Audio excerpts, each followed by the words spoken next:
Pengertian paragraf atau alinea.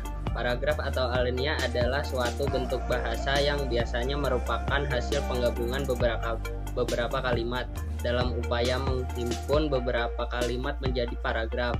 Yang perlu diperhatikan adalah kesatuan dan kepaduan. Kesatuan berarti seluruh kalimat dalam paragraf membicarakan satu gagasan atau gagasan tunggal.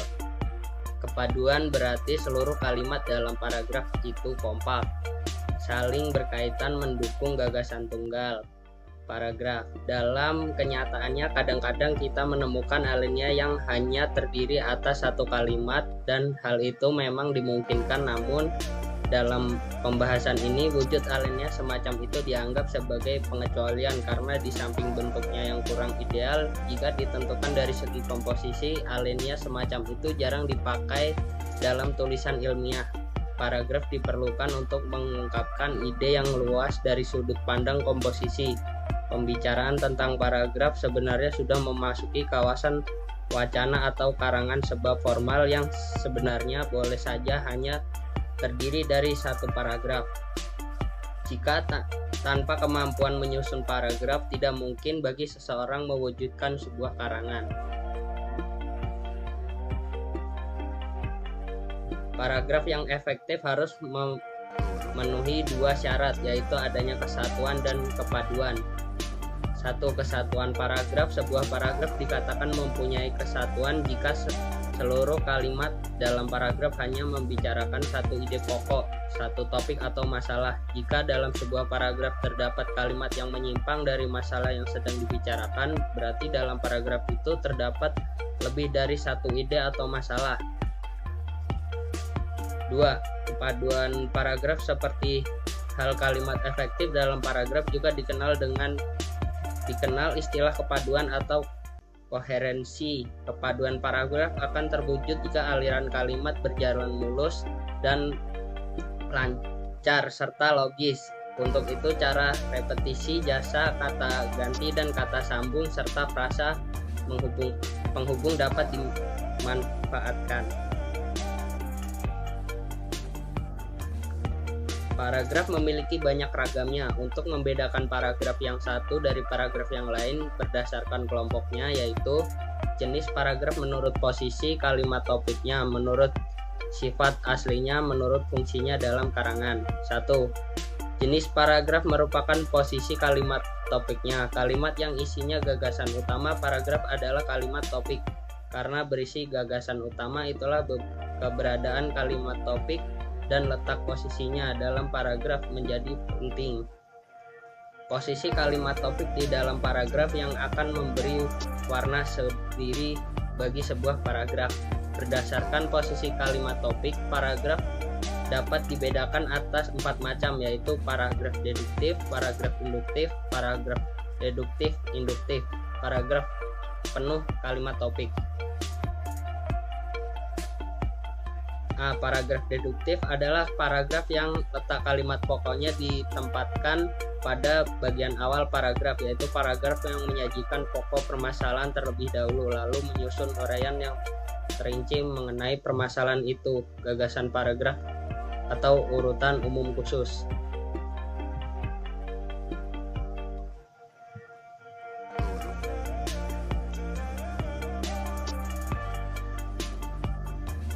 Lanjut Mas Akbar.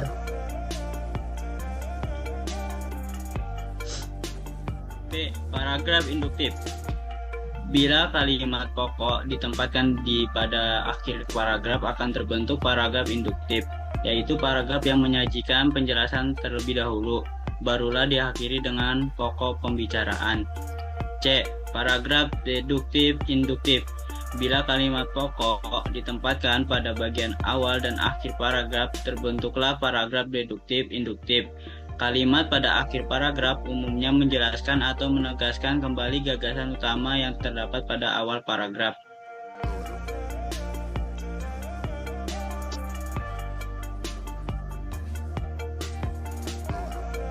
D. Paragraf penuh kalimat topik. Seluruh kalimat yang membangun paragraf sama pentingnya sehingga tidak satupun kalimat yang khusus menjadi kalimat topik. Kondisi seperti itu dapat atau biasa terjadi akibat sulitnya menentukan kalimat topik karena kalimat yang satu dan lainnya sama-sama penting.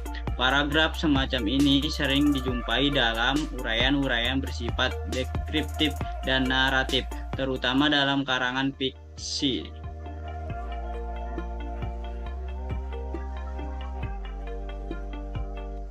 Jenis paragraf menurut sifat isinya. Isi sebuah paragraf dapat bermacam-macam bergantung pada maksud penulisannya dan tuntutan konteks serta sifat informasi yang akan disampaikan. Penyelesaian sifat isi paragraf dengan isi karangan sebenarnya cukup beralasan karena pekerjaan menyusun paragraf adalah pekerjaan mengarang juga. Berdasarkan sifat isinya, alenia dapat digolongkan atas 5 macam, yaitu paragraf persuasif adalah isi paragraf mempromosikan sesuatu dengan cara mempengaruhi atau mengajak pembaca. Paragraf persuasif banyak dipakai dalam penulisan iklan, terutama majalah dan koran. Sedangkan paragraf argumentasi, deskripsi, dan eksposisi umumnya dipakai dalam karangan ilmiah seperti buku, skripsi, makalah, dan laporan. Paragraf naratif sering dipakai untuk karangan fiksi seperti cerpen dan novisi. Paragraf argumentasi adalah isi paragraf membahas satu masalah dengan bukti-bukti alasan yang mendukung. Paragraf naratif adalah isi paragraf menuturkan peristiwa atau keadaan dalam bentuk data atau cerita. Paragraf deskriptif adalah paragraf yang melukiskan atau menggambarkan sesuatu dengan bahasa. Paragraf eksposisi adalah paragraf yang memaparkan sesuatu fakta atau kenyataan kejadian tertentu.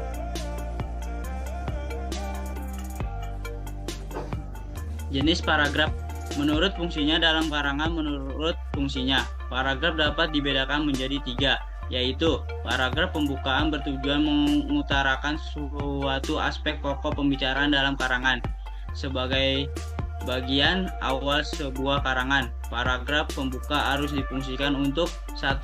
Menghantar pokok pembicaraan, 2. Menarik minat pembaca, 3. Menyiapkan atau menata pikiran untuk mengetahui isi seluruh karangan. Setelah memiliki ketiga fungsi tersebut di atas, dapat dikatakan paragraf pembuka memegang peran yang sangat penting dalam sebuah karangan. Paragraf pembuka harus disajikan dalam bentuk yang menarik untuk pembaca. Untuk itu, bentuk berikut ini dapat dimanfaatkan sebagai bahan menulis paragraf pembuka, yaitu 1.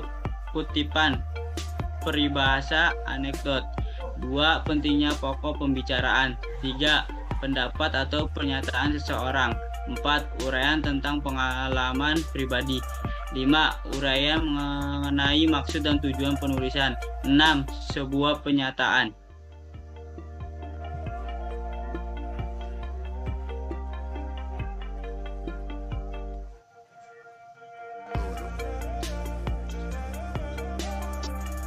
Paragraf pengembang bertujuan mengembangkan pokok pembicaraan suatu karangan yang sebelumnya telah dirumuskan dalam alenia pembuka.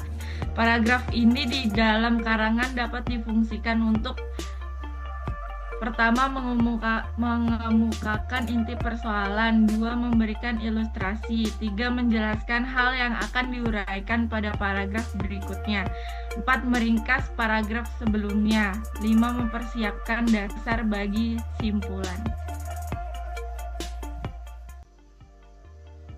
Paragraf penutup. Paragraf ini berisi simpulan bagian karangan atau simpulan seluruh karangan. Paragraf ini sering merupakan pernyataan kembali maksud penulis agar lebih jelas, mengingat paragraf penutup dimaksudkan untuk mengakhiri karangan. Penyajian harus memperhatikan hal sebagai berikut.